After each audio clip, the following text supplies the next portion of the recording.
In the year 2147, Earth was finally at peace.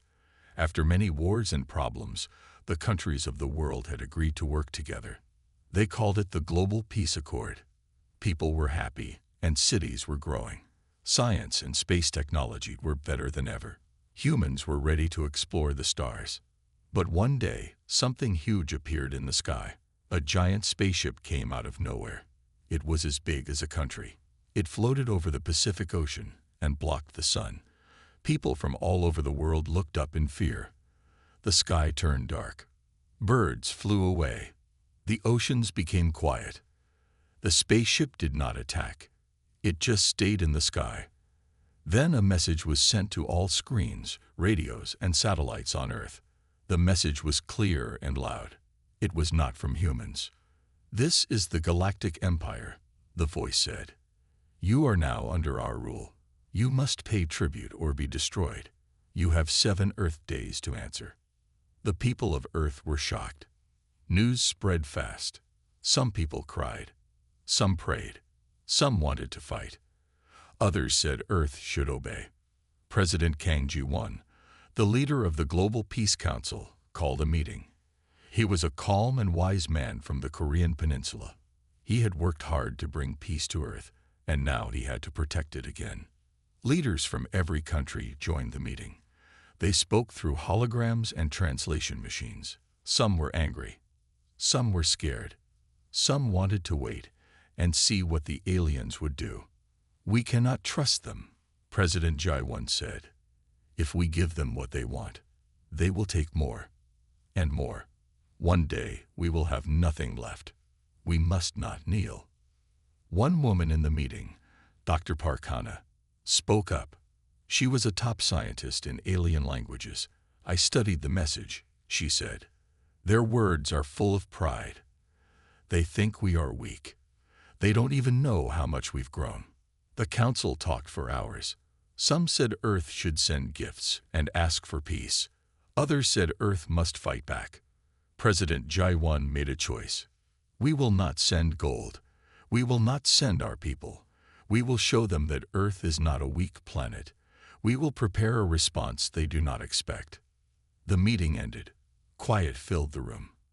Everyone knew something big was about to happen. Far above the Earth, the alien spaceship waited. It watched and listened. Inside, the envoy Virath sat on his floating throne. He was tall and looked like a mix between a lizard and a dragon. His eyes were cold.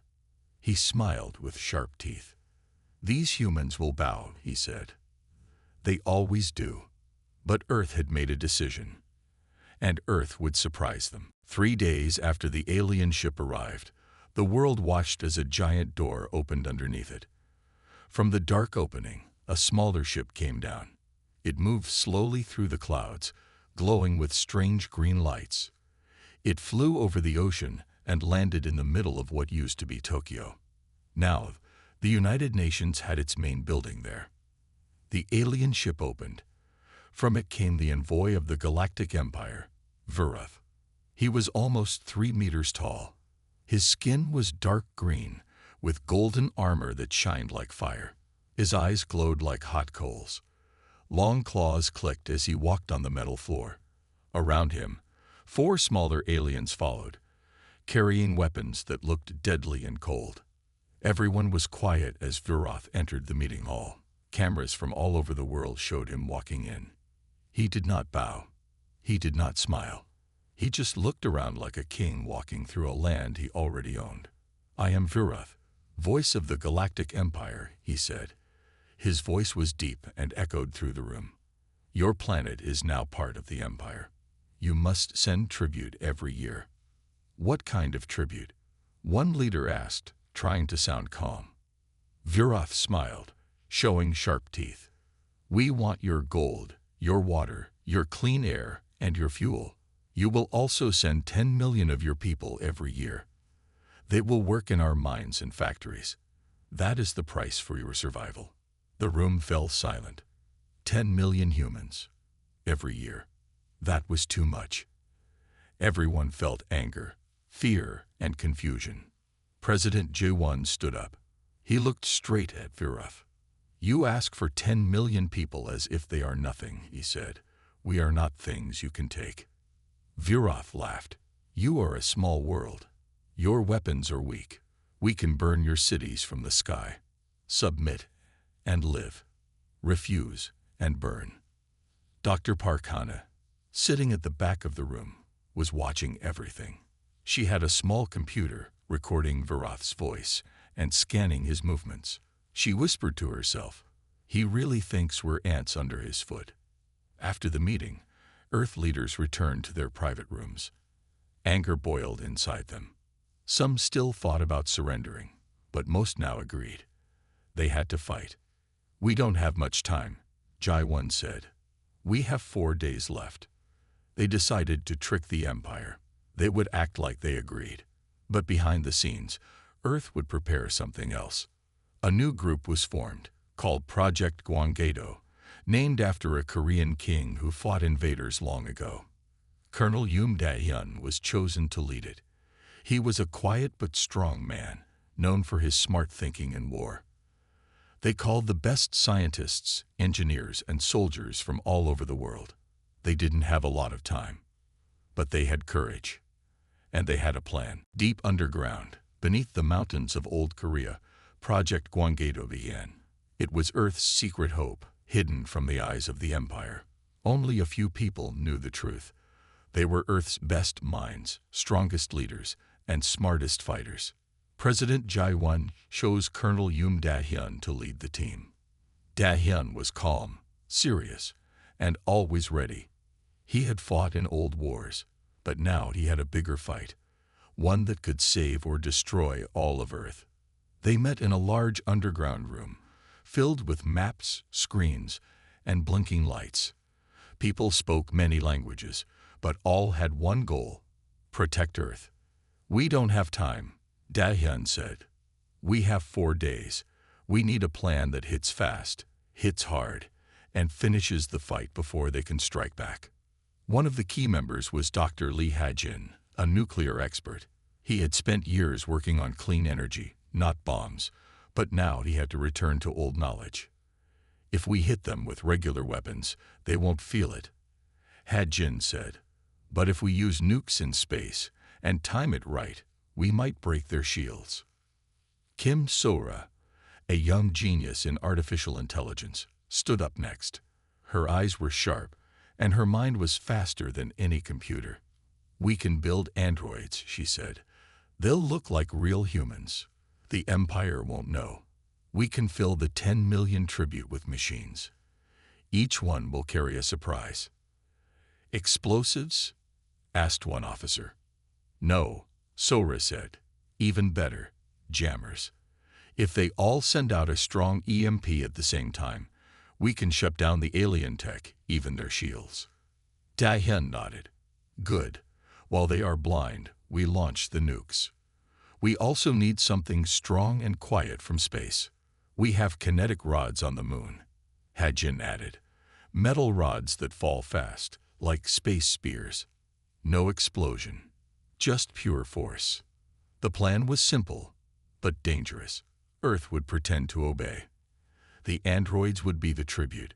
While the Empire checked them, Earth would strike, from land, sea, and space, all at once. Everyone worked day and night. Engineers built androids in hidden factories. Submarines with nukes moved into place. Satellites were armed with new software. The moon base prepared the rods for launch. Meanwhile, President Jai-1 gave speeches on TV. He told the world to stay calm, to have hope. People were afraid, but they also began to believe. They want to take our people, Jai-1 said in one speech.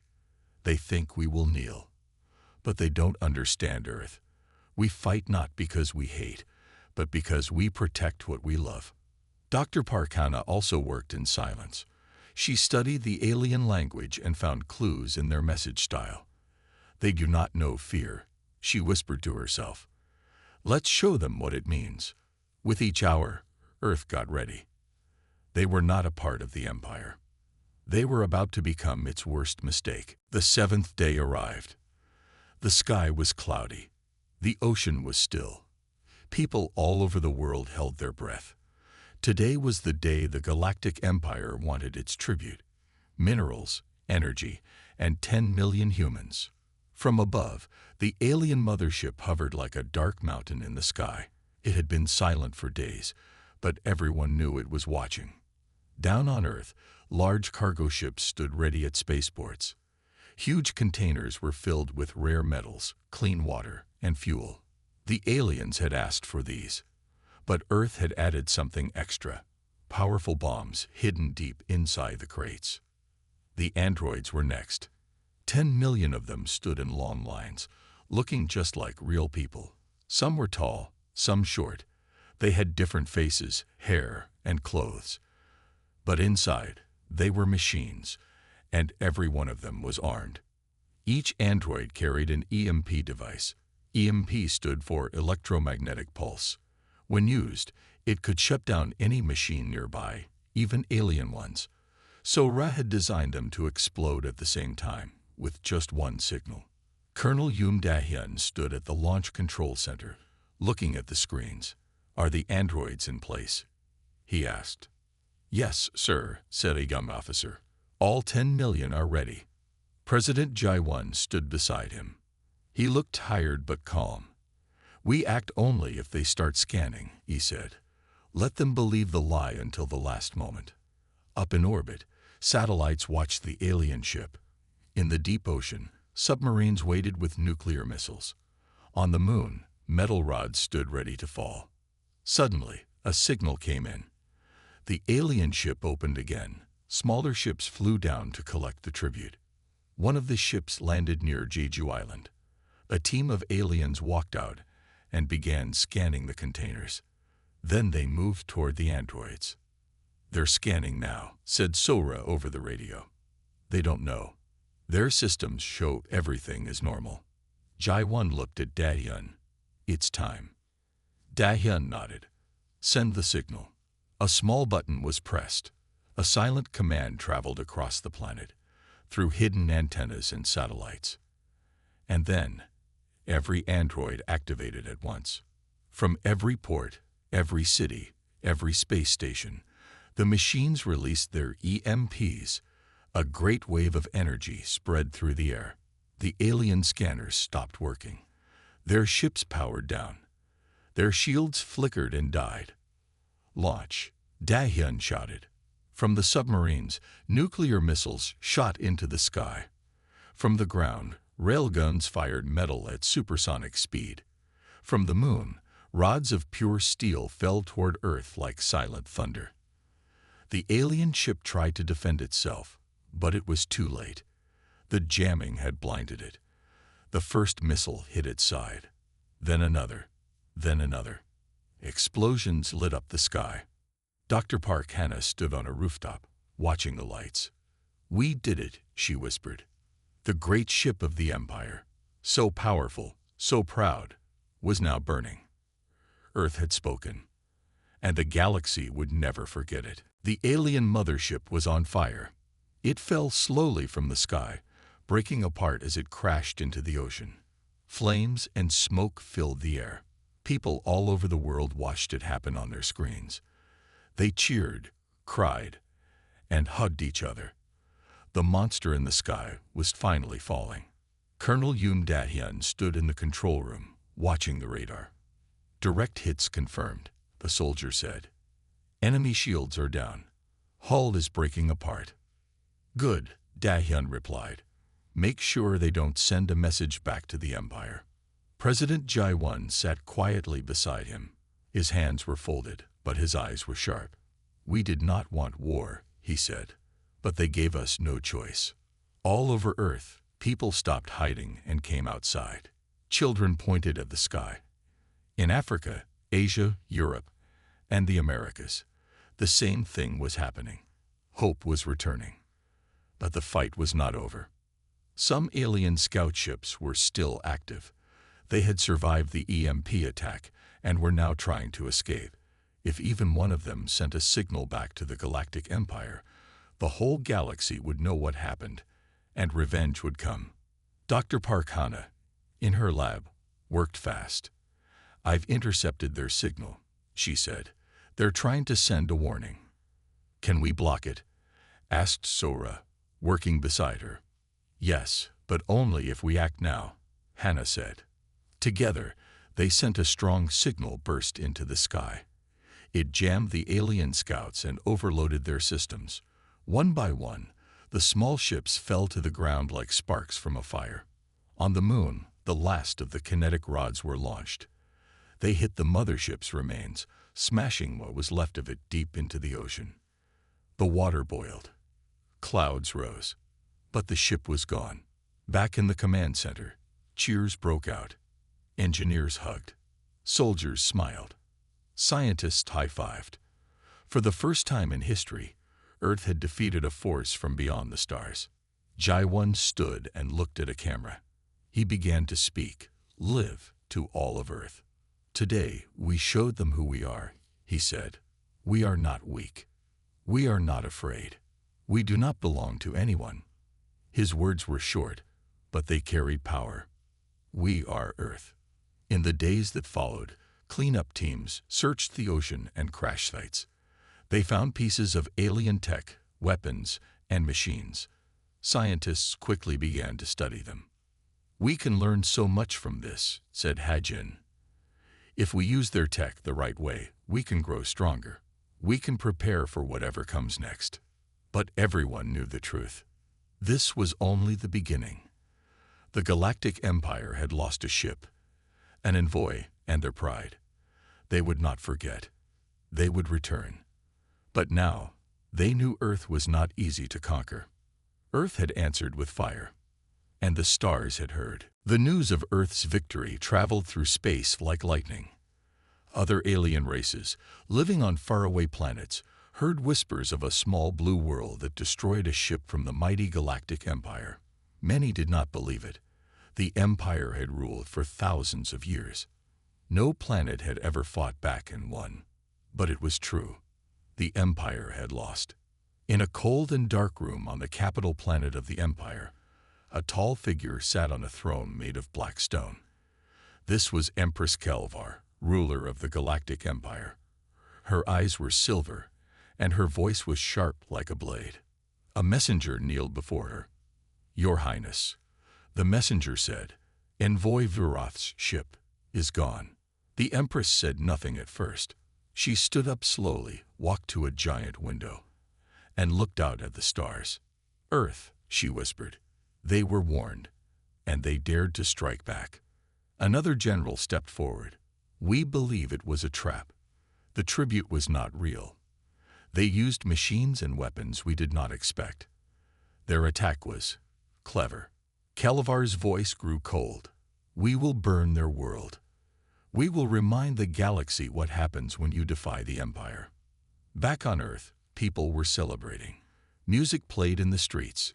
Children waved flags. Statues of android heroes were built in parks. But not everyone was happy. President Jai-1 met with his top team in a quiet room. "They will return," he said. "We bought time, but not peace." Dr. Hana nodded. "We stopped a ship, not an empire." Colonel Da-hyun leaned over the table. "Then we must prepare. We have the alien tech now. Let's use it. Let's build better defenses." Kim Sora showed a map on the screen. "We found pieces of their power system. Their energy cores are small but strong. We can use them to power new weapons, or ships." Jai-1 looked at her. "Ships?" "Yes," Sora said. "If they come back, we shouldn't just wait. We should meet them in space." Everyone became silent. Going to space was one thing. Going to war in space was another. But Earth had changed. It was no longer just a planet of people. It had become a planet of fighters, of builders, of survivors. Dr. Hejin spoke. "We have the minds. We have the reason. Now, we just need time." In the skies above, pieces of the destroyed mothership still floated in orbit. Small Earth ships moved through the debris, collecting alien metal and tools. Every part was a key to understanding how the Empire worked. And every day, Earth grew stronger. People trained in new space academies. Factories built ships that could fly farther and faster. A new defense system was placed around the planet. Lasers, satellites, and shields. President Jae-won gave one more speech. We were attacked, but we stood together. The empire will return.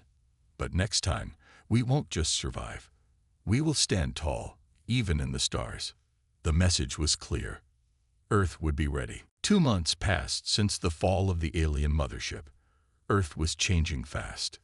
The old nations still existed, but now they worked together more than ever before. There was only one goal: protect Earth from the Empire's return.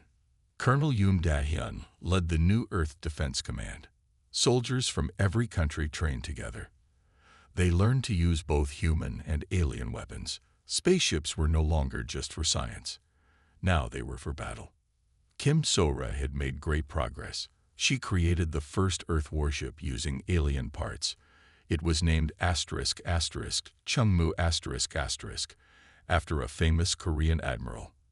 The ship had strong shields, fast engines, and smart weapons that could track targets from space. We are no longer stuck on Earth, So-ra said proudly. Now we can reach the stars. Meanwhile, Dr. Park Hannah worked on something even bigger. She had studied the Empire's language and code. She built a device that could send a message across deep space, using the same system the Empire used. What are you planning? Jae-won asked her one day. A warning, Hannah replied.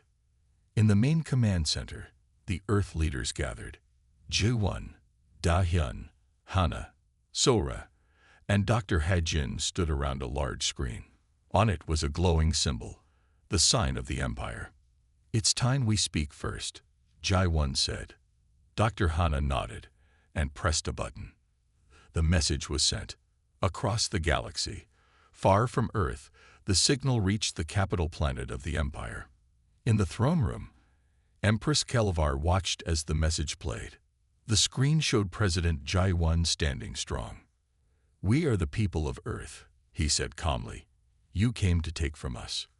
You demanded our people, our land, and our freedom. The video changed. It showed the alien mothership burning in the sky. It showed androids rising, missiles flying, the ship crashing into the ocean. You thought we would kneel, Jae-won continued. But we stood, we fought, and we won. Kelvar's silver eyes narrowed. The message ended with Jae-won's final words. If you come again, come ready for war. We will not run. We will meet you in the stars. The message shook the Empire. Some races that were under the Empire's control heard it and began to hope. Earth fought back, they said. Maybe we can too. Back on Earth, people waited. Would the Empire reply? Would they attack again? Nothing came. For days, the sky stayed quiet. Space stayed still. Colonel Da-hyun looked at the stars through a window on the new space station. They're thinking, he said. They didn't expect this. We made them pause. President Jae-won stood beside him. Good. Let them think. Let them fear. Down below, people kept building. New ships were made. New soldiers were trained. New ideas were born. Earth was not just preparing for defense anymore. Now, it was planning for the future. And in that future, humans would not hide. They would rise. 1 year later, Earth was no longer the same. Cities were stronger. Satellites circled the planet in protective rings. Spaceports stood tall like towers of hope. Where fear once lived, now there was pride and power. In orbit, the warship ****, Chungmu**** flew smoothly. It was now the leader of Earth's growing space fleet. Behind it, 5 more ships followed, fast, sharp, and ready. Colonel Yoon Da-hyun stood on the bridge of the Chungmu. He looked out at the stars. He wore a new uniform, black, silver, and marked with the Earth flag. Status? He asked. All systems ready, sir, replied the officer. Good. Begin patrol. Earth was no longer waiting for danger. Earth was now watching the galaxy. And not just to defend, but to discover. In a lab deep underground, Dr. Parkana worked on a new device. It could read alien languages in seconds. Her goal was to talk, not only to fight. Peace is possible, she said, but only when we are strong enough to choose it. Kim Sora was now head of Earth Space Research. Her team was building a new kind of ship, not for war, but for travel. It would fly beyond the solar system. It would search for other worlds. This is just the beginning, she smiled. Earth doesn't belong to one star. We belong to the whole sky. Dr. He Jin, now older but still full of energy, led the Earth Tech Center. He helped bring clean power to every country, using what they learned from the alien energy cores.